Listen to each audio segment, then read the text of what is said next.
Now, Gary Gensler is saying now that he's actually disagreeing with a lot of these Bitcoin enthusiasts, and he says that Bitcoin is not even is not decentralized. And so this is contrary to what a lot of people are saying, and that was the big plus that Bitcoin had.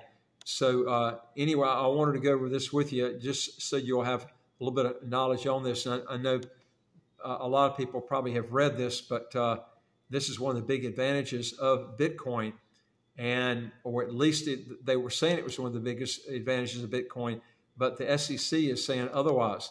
Now, in a recent public conversation with CNBC, Gary Gensler, who's the chair of the U.S. Securities Exchange Commission, the SEC, once again did what he has come to be known for Bitcoin in the first and most widely used digital currency, and perhaps Gensler's acrimony, which basically at this point is just getting tiring listening to him talk about Bitcoin.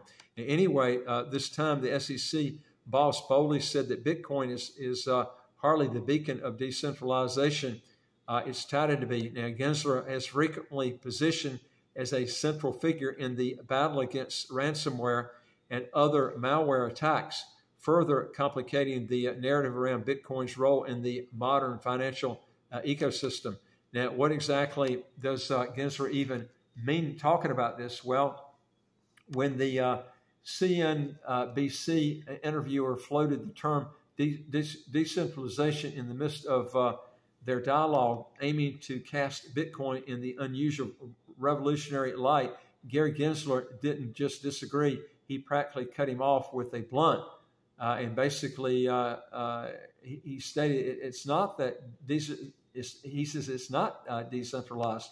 He then doubled down, steering the conversation towards a broader, perhaps more profound critique of the financial system and its gravitational pull towards decentralization, which is a trend as old as money in itself. Now, he elaborated that not missing a beat. Yes, he went on to say that, but also it's everything.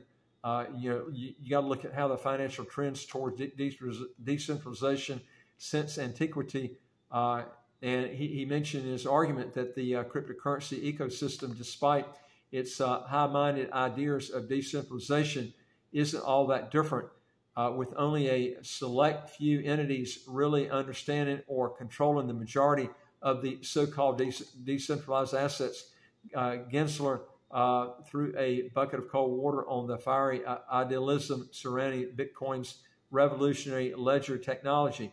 He reduced it to what is fundamentally is on accounting ledger, albeit to a clever one. He went on and he was talking about it's a ledger that everyone has. He said that with a tone that suggested he found that the widespread fascination with the aspect of a bit overblown. Now, the paradox amid criticism that since becoming chair of the SEC, Gensler has taken a position that in the terms of cryptocurrency regulation, best characterized as an enforcement heavy. His tenure has been defined by steadfast dedication to drawing attention to the risk associated with digital assets, both in terms of their intrinsic volatility and their potential use in illegal operations. Now, regardless, he seemed to be at odds with his often critical stance on the asset class when earlier this year, the SEC, acting under the supervision approved 11-spot Bitcoin's ETFs. On the other hand, there were certain conditions attached to this decision. He was talking about, our boy has made sure to mention that the assets involved, they remain the same, comparing it to application that were turned down before, but also noting how things changed for the better. Now, how the SEC managed to approve so many spot Bitcoin ETFs in the face of such strong opposition is a mystery. The agency's complex approach to cryptocurrency regulation holds the key to the solution in itself. even though Gensler has been quite forthright about Bitcoin's speculation and volatility nature, calling it a breeding ground for ransomware, money laundering, sanction, and or sanction evasion, and even terrorism financing, the SEC has nonetheless acknowledged the increased interest from institutions and the possibility of regulated investment products in the space.